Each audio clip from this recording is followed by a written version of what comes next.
Good afternoon student. आज के topic में हम कक्षा 10 के अंतर्गत विज्ञान विषय का अध्याय नंबर 2 पढ़ाएंगे, जिसका नाम है अम्ल, क्षार एवं लवण। तो इसमें मैंने मोस्ट टॉपिक लिए हैं स्टूडेंट, जो काफ़ी मोस्ट है, जो बोर्ड में आते हैं एग्जाम में, ध्यान से समझना। तो पहला टॉपिक है हमारा अम्ल। अम्ल क्या होते हैं स्टूडेंट? अम्ल वे पदार्थ होते हैं जो जलीय विलयन में H+ आयन देते हैं।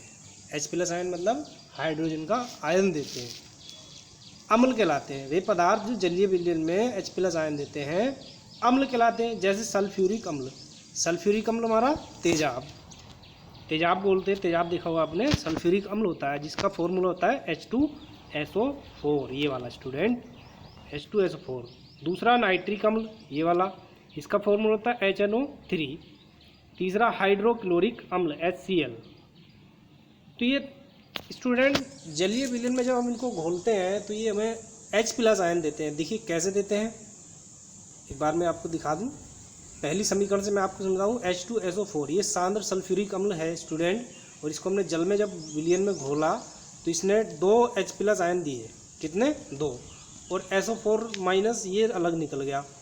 पर जब इसकी H2O से अभिक्रिया कराई गई तो इसने क्या बनाया? H3O+ हाइड्रोनियम आयन बनाएगा। तो इस तरीके से इसने H+ आयन हमें यहाँ पर अभिक्रिया में दिया, ये वाला। ऐसी दूसरा हमारा ये है स्टूडेंट HNO3, ये वाला। तो HNO3 यानी नाइट्रिक अम्ल, जब नाइट्रिक अम्ल की जलीय विलयन में क्या देगा? H+ ion. इसने एक H+ आयन दिया और NO3- ये बाहर कर दिया। इसकी फिर हमने जल से अभिक्रिया कराई तो ये फिर हाइड्रोनियम आयन में बदल गया। इसी तरीके से हाइड्रोक्लोरिक अम्ल है HCl। यहाँ पर देखिए स्टूडेंट, इसने H+ आयन यहाँ पर दिया और Cl- यहाँ से निकाल दिया। और फिर जल से जब इसकी अभिक्रिया हमने यहाँ पर कराई स्टूडेंट, यहाँ पर जल से अभिक्रिया जब इसकी हमने कराई तो इसने क्या बनाया? हाइड्रोनियम आयन बनाया। अब इनके गुण क्या होते हैं स्टूडेंट? गुण, तो गुण देखिएगा स्टूडेंट, यहाँ पर इनके गुण। नंबर 1, अम्ल स्वाद में खट्टे होते हैं। जैसे नींबू, नींबू हमारा होता है, उसमें देखा होगा आपने नींबू कितना खट्टा लगता है, तो उसमें साइट्रिक अम्ल होता है। दही को देखा होगा आपने, वो खट्टा सा लगता है, तो उसमें लैक्टिक अम्ल होता है। जितने भी ये खट्टे होते हैं इनमें अम्ल होता है, खट्टी चीज़ें। तो अम्ल का स्वाद खट्टा होता है। आपने तेजाब को देखा होगा, थोड़ा सा मुंह में रखकर, तो वो भी खट्टा लगता है यहाँ पे। अब देखिए स्टूडेंट नंबर 2, इनका गुण है, यहाँ पर मैं आपको दिखा दूँ। ये अम्ल धातुओं से क्रिया करके H2 यानी हाइड्रोजन गैस बनाते हैं। अब धातु क्या हमारी? जिंक है, और अम्ल क्या है? हाइड्रोक्लोरिक अम्ल है, 2HCl, ये वाला। अब देखिए इसने जिंक ने जो है हमारे स्टूडेंट, ये जिंक है, इसने क्लोरीन से भी क्रिया करी 2 भाग, तो ZnCl2 बन गया। और यहाँ से H2 जो है हमारा ये वाला, ये बाहर हो गया। तो जिंक क्लोराइड निकल के बाहर हो गया और हाइड्रोजन इसकी निकल कर ऊपर को निकल गई। तो ये धातुओं से जो क्रिया करते हैं वो क्या बनाते हैं? हाइड्रोजन गैस बनाते हैं। तीसरी प्रॉपर्टी है स्टूडेंट इसकी, अम्ल नीले लिटमस पेपर को लाल कर देते हैं। ये नीला लिटमस पेपर है, उसे लाल कर दे। कैसे? दिखे स्टूडेंट, ये नींबू का रस है, हमने कोई नीला लिटमस पेपर लिया, ये नीला दिख रहा होगा आपको। अब हमने इस पर नींबू के रस में थोड़ा डुबोया तो इसका रंग कैसा हो गया स्टूडेंट? लाल हो गया।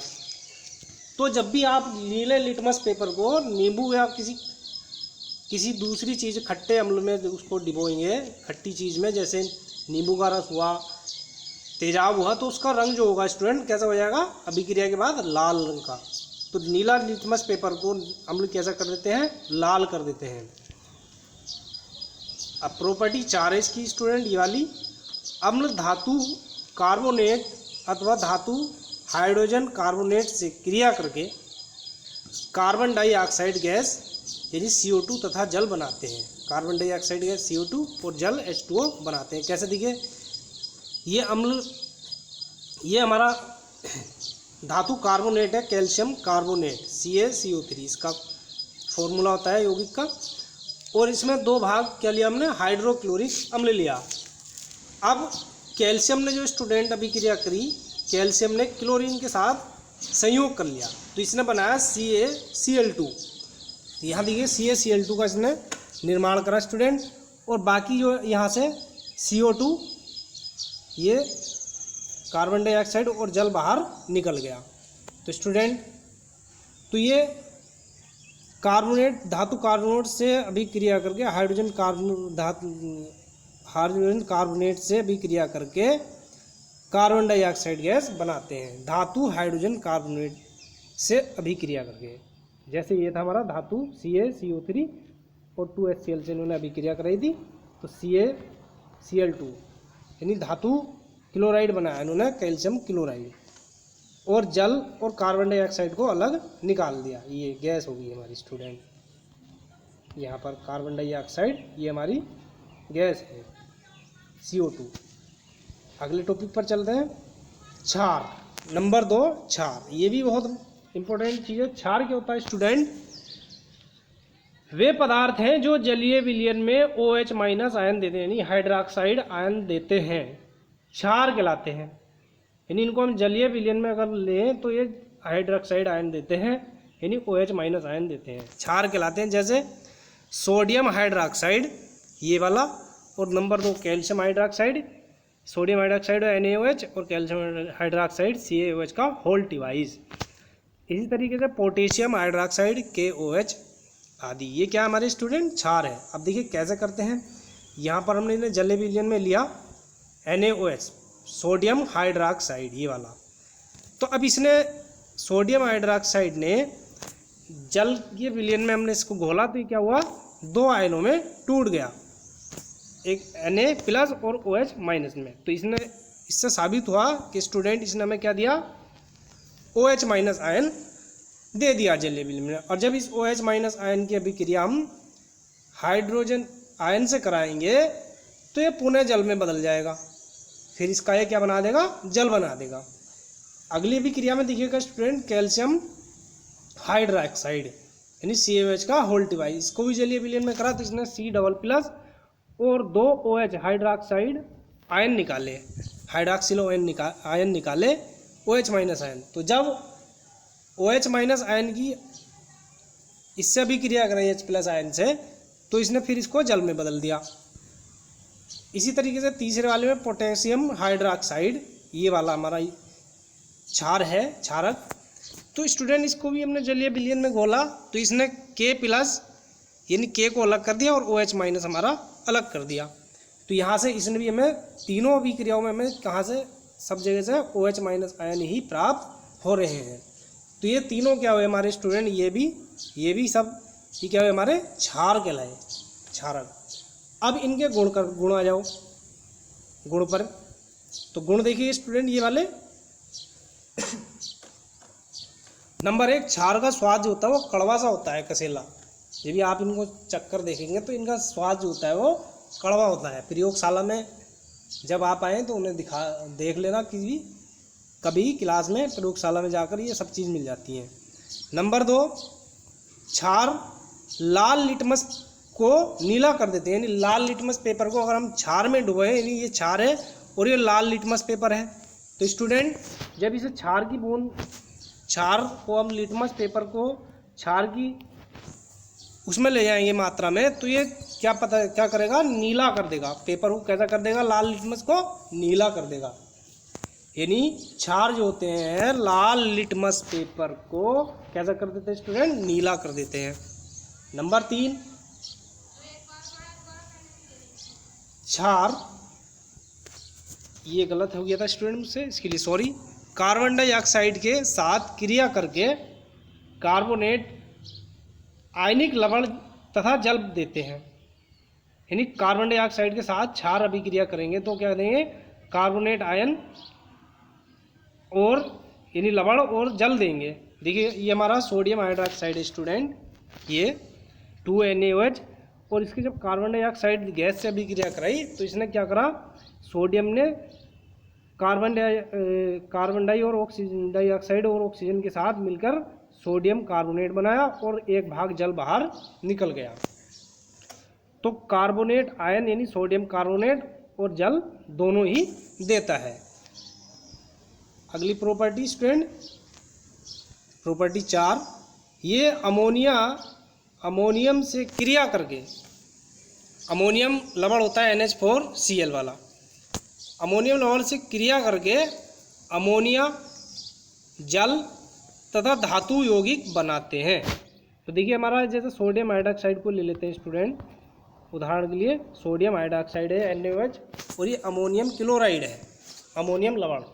तो इसने क्या करा स्टूडेंट्स, यहाँ पर मैं आपको समझा दूँ, Na ने जो अभी क्रिया करी वो किससे करी, Cl से करी, ये वाली, यानी Na ने Cl से अभी क्रिया करी यहाँ पर। तो Cl से तो ये बना स्टूडेंट हमारा NaCl, सोडियम क्लोराइड, जो साधारण नमक का अणुसूत्र होता है, रासायनिक सूत्र। अब बाकी जो बचा स्टूडेंट, दो भाग हमारा क्या बचा, एक भाग जो बचा ये जल बच गया, एक हाइड्रोजन इसमें से ले लिया, तो ये हमारा जल निकल गया। फिर स्टूडेंट NH4 में का H इसके साथ आ गया, तो ये H2 और यहाँ बचे 3 H। तो अमोनिया का जो NH4 का H था वो एक हाइड्रोजन इसमें आ गया, हाइड्रोजन हाइड्रोक्साइड आयन में, तो इसने जल बना दिया और 3 भाग बचे बनी अमोनिया। तो 3 भाग अमोनिया निकल, 3 भाग हाइड्रोजन के साथ नाइट्रोजन मिलकर अमोनिया बनाया। तो हमने पता करा क्या पता चला कि अमोनियम लवण से क्रिया करके अमोनिया जल तथा धातु यौगिक बनाते हैं। धातु यौगिक क्या हो गया, सोडियम क्लोराइड, और जल हो गया H2O और अमोनिया हो गया NH3। ओके स्टूडेंट, क्लियर हुआ? आगे चलते हैं। लवण, तीसरा टॉपिक है हमारा लवण। लवण क्या होते हैं स्टूडेंट? लवण वे पदार्थ हैं जो अम्ल एवं क्षार की उदासीनीकरण क्रिया द्वारा बनते हैं, लवण कहलाते हैं।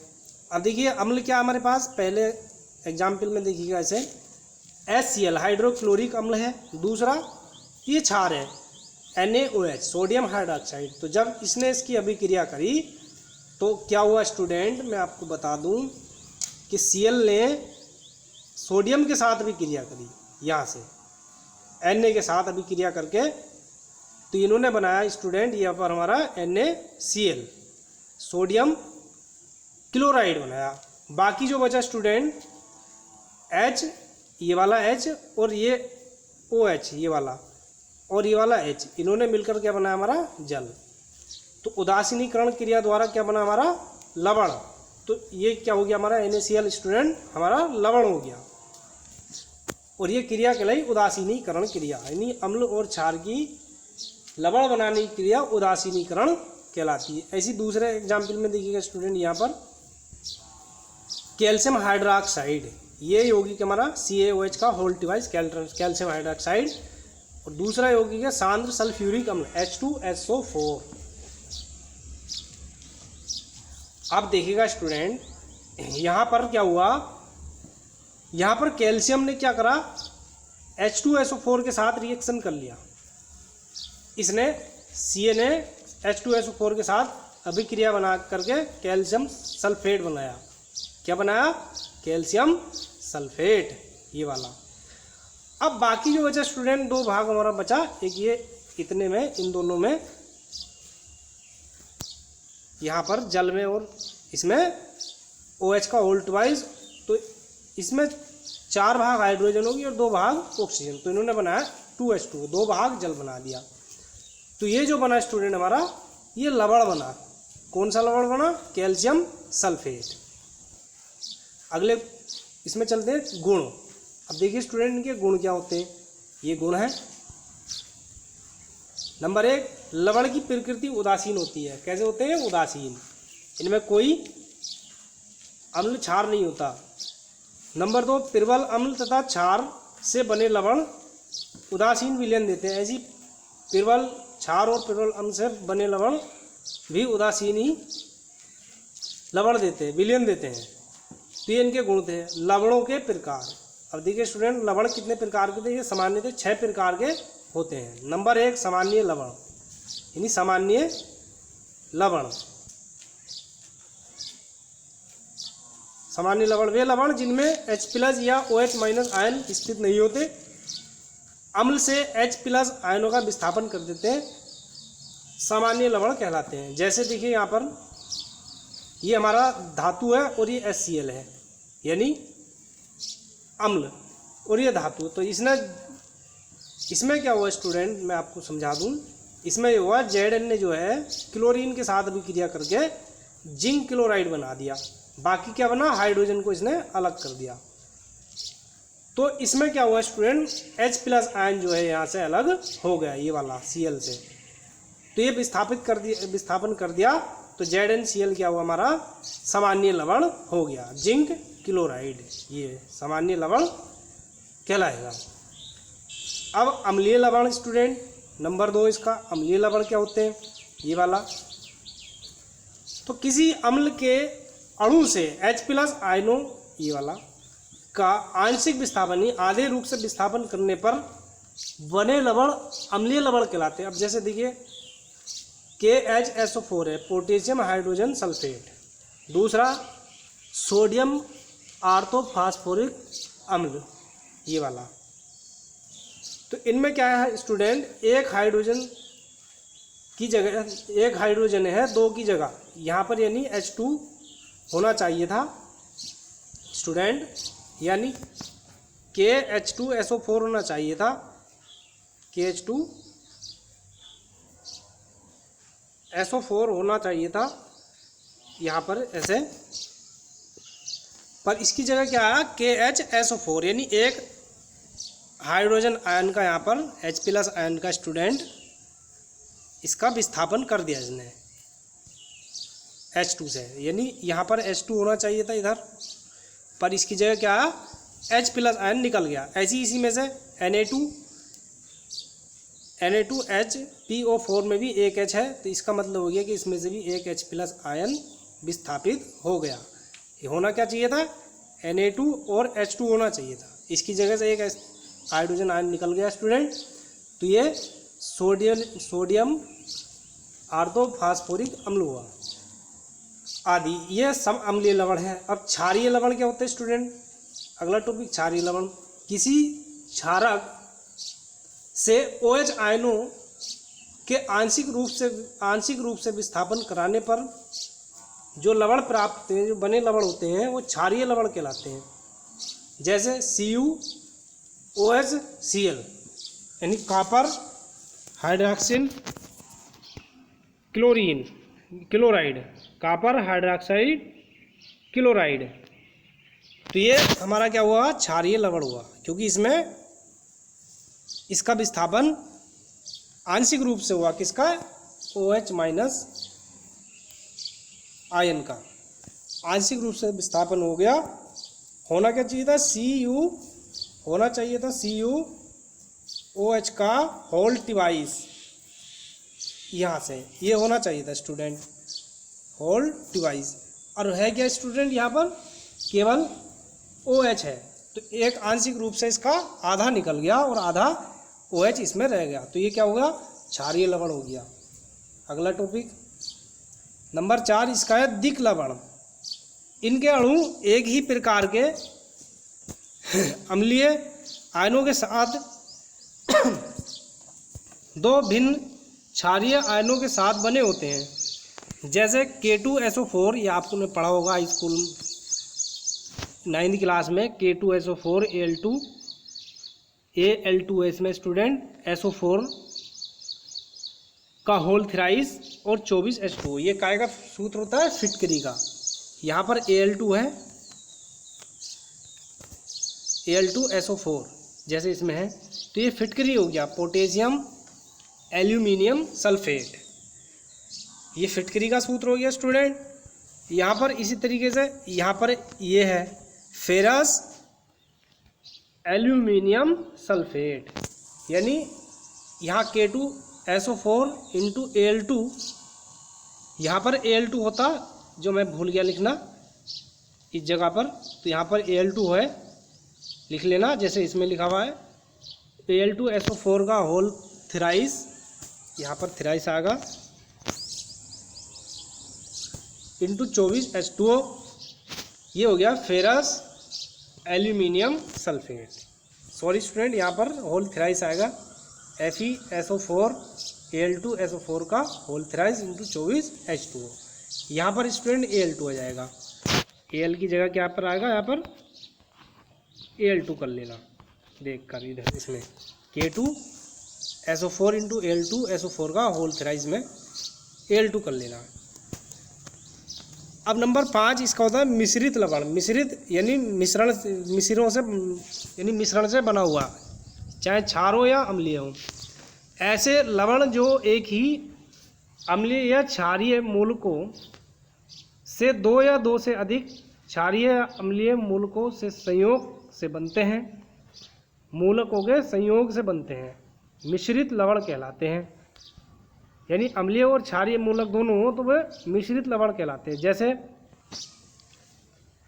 यहाँ पर देखिएगा, तो अम्लीय मूलक क्या हो गया, सोडियम पोटेशियम, और क्षारीय मूलक क्या हो गया, क्षारीय मूलक क्या हो गया स्टूडेंट, सोडियम और पोटेशियम, यानी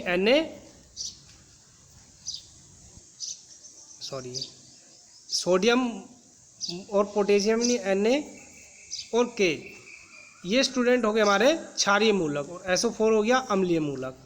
ये तो इनसे मिश्रित होकर ये लवण बना। और जैसे ये कैल्शियम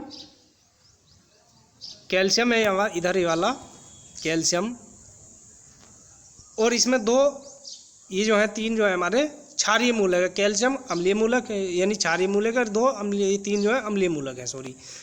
तो इन के संयोग से ये लवण बन रहे हैं हमारे दो, सोडियम पोटेशियम सल्फेट, और ये दूसरा ये वाला, और ये दूसरा वाला क्या है हमारा कैल्शियम क्लोराइड हाइपोक्लोराइड।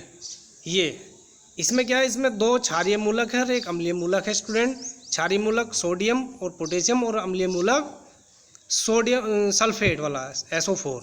और इसमें स्टूडेंट ये वाले में एक क्षारीय मूलक है और तीन जो है ऑक्सीजन O और Cl, और Cl ये जो है हमारे अम्लीय मूलक है। इनके मिश्रण से जो यौगिक बने वो हमारे क्या कहलाए, मिश्रित लवण कहलाए। आगे इसका लास्ट पॉइंट है नंबर 6, ये वाला सॉरी, जटिल लवण।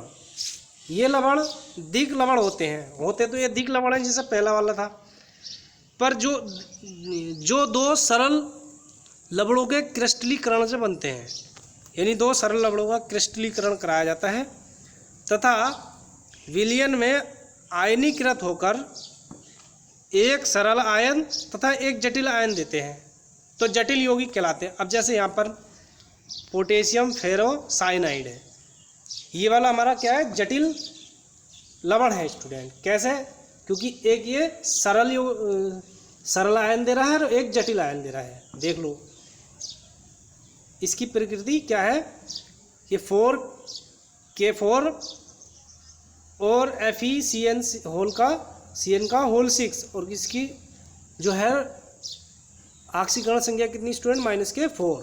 तो ये जटिल आयन हो गया स्टूडेंट, और ये सरल आयन हो गया। तो इससे पता चलता है ये हमारा कैसा हो गया, जटिल लवण हो गया, जिसको हम क्या कहते हैं, पोटेशियम फेरोसाइनाइड। अब ये टॉपिक नंबर स्टूडेंट हमारा ये 4 है, किताब के अकॉर्डिंग मैंने गलती से लिख दिया यहाँ पर स्टूडेंट, ये टॉपिक 4 है, इसकी जगह पर 5 की पीएच मान क्या होता है स्टूडेंट,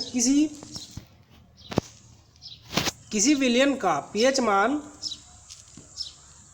उस विलयन में उपस्थित H+ यहाँ पर में उपस्थित H+ आयनों की सांद्रता के ऋणात्मक लघुगणक मान होता है, के ऋणात्मक लघुगणक मान होता है। यहाँ पर का ऋणात्मक लघुगणक मान होता है। यदि यानी कहने का मतलब ये है, किसी विलयन का पीएच मान उस विलयन में उपस्थित H+ आयनों की सांद्रता का ऋणात्मक लघुगुणक मान होता है, यानी ऋणात्मक लघुगुणक को उसका हम पीएच मान कहते हैं। अब सपोज करो यदि विलयन में H+ में आयनों की सांद्रता क्या है, H+ है, तो पीएच मान क्या होगा, माइनस के log बेस में 10 और H+ आयन यहाँ पे ये वाला स्टूडेंट, माइनस के log बेस में 10 H+ आयन, ये इसकी पीएच मान का फॉर्मूला है। अब देखिए स्टूडेंट, अब पीएच मान की एक सीमा होती है, वो बता देता है कि ये कि विलयन हमारा कैसा होगा, अम्लीय होगा, क्षारीय होगा या उदासीन होगा। तो स्टूडेंट देखिए इसका नंबर 1 पॉइंट है, यदि किसी विलयन में पीएच मान यानी ये 7 से छोटा है, यानी जो पीएच है हमारी 7 से छोटी है, पीएच जो हमारी 7 से छोटी है, तो विलयन होगा हमारा अम्लीय होगा। ये वाला विलयन कैसा होगा, हमारा अम्लीय होगा यदि पीएच मान हमारा 7 से छोटा रहे। और नंबर 2, यदि किसी विलयन में पीएच जो है 7 के बराबर आ रही है, तो विलयन हमारा उदासीन होगा। Okay student. नंबर 3, यदि किसी विलयन में पीएच जो है 7 से बड़ी है, तो वह विलयन कैसा होगा, क्षारीय होगा। पीएच मान जो है 7 से बड़ा आ रहा है, तो विलयन कैसा होगा, क्षारीय होगा। अब उदाहरण लेकर मैं आपको समझाता हूँ पीएच मान कैसे निकालते हैं स्टूडेंट। यहाँ पर दिखेगा, ये उदाहरण नंबर 1 है। किसी विलयन की सांद्रता 10 की पावर -6 मोल है, तो इसका पीएच मान एवं इसकी प्रकृति ज्ञात की, यानी विलयन का पीएच मान और प्रकृति हमें ज्ञात करनी है। तो देखिए यहाँ पर H+ आयन की सांद्रता यानी H+ बराबर 10 की पावर -6 मोल दे रखी है यहाँ पर स्टूडेंट। ये यहाँ पर, और इसका पीएच मान का जो फार्मूला हम यहाँ से ले लेंगे, यानी पीएच बराबर log बेस में 10 H+, तो यहाँ पर H+ आयन की सांद्रता का मान रख देंगे 10 की पावर -6। अब होगा क्या स्टूडेंट, ये 10 की पावर -6 आगे आ जाएगी गुणा में, और 10 की पावर यानी 10 पे 10 का मान क्या होता है स्टूडेंट, बेस 10 पे 10 का मान 1 होता है। क्या होता है, 1। log पे अगर जितना बेस होता है उस पर उतना ही मान पूछ ले तो उसकी वैल्यू क्या होती है, 1। तो यहाँ पे -6 हो जाएगा, -6 यानी पीएच मान कितना हुआ, 6 हो गया। अब 6 क्या है स्टूडेंट, क्योंकि 7 से छोटा है। अब 7 से छोटे वाली कंडीशन में विलयन कैसा होगा स्टूडेंट, अम्लीय। कैसा होगा स्टूडेंट, अम्लीय होगा। तो अतः हम कह देंगे इसलिए विलयन क्या होगा हमारा, अम्लीय होगा। क्यों, क्योंकि हमारा पीएच मान जो है वाला 7 से छोटा है। अगर 7 से बड़ा होता, सपोज करो यानी पीएच ग्रेटर होती 7 से, सपोज करो यानी पीएच होती है हमारी कितनी, 8 होती, कितनी होती है हमारी, 8, जो 7 से बड़ी है, तो विलयन कैसा होता हमारा, क्षारीय। और 7 के बराबर होती तो विलयन होता उदासीन। आगे चलते स्टूडेंट, इसका टॉपिक नंबर ये है विरंजक चूर्ण। विरंजक चूर्ण, इसका टॉपिक नंबर है ये हमारा 5। स्टूडेंट ये हमारा टॉपिक है हमारा 5, ये 6 नहीं है 5 है। तो विरंजक चूर्ण, तो विरंजक चूर्ण क्या होता है स्टूडेंट, विरंजक चूर्ण का जो निर्माण होता है कैल्शियम हाइड्रोक्साइड यानी CaOH का होल डिवाइस की क्लोरीन Cl2 से क्रिया कराने पर किया जाता है। अब जैसे CaOH का होल डिवाइस कैल्शियम हाइड्रोक्साइड हो गया है, और ये Cl2 होगी हमारी क्लोरीन। अब जब इससे हमने इसकी अभी क्रिया कराई स्टूडेंट्स, तो क्या हुआ, इससे जब हमने इसकी अभी क्रिया कराई स्टूडेंट यहाँ पर, तो Ca ने जो करा क्लोरीन के साथ संयोग कर लिया, यानी क्रिया कर ली, तो ये बाहर निकल कर इसने और एक ऑक्सीजन ले ली 2 में से, तो इन्होंने बनाया CaOH का होल डिवाइस कैल्शियम हाइपोक्लोराइड। और एक भाग निकल गया जल। तो ये होता है स्टूडेंट का विरंजक चूर्ण का रासायनिक अणु सूत्र CaOCl2। ये होता है हमारा विरंजक चूर्ण। ओके स्टूडेंट, इसका उपयोग कहाँ होता है? पेयजल को जीवाणु रहित करने में, यानी पीने का जो पानी होता है उसको जीवाणु रहित करने में किसका उपयोग होता है? हमारा विरंजक चूर्ण का।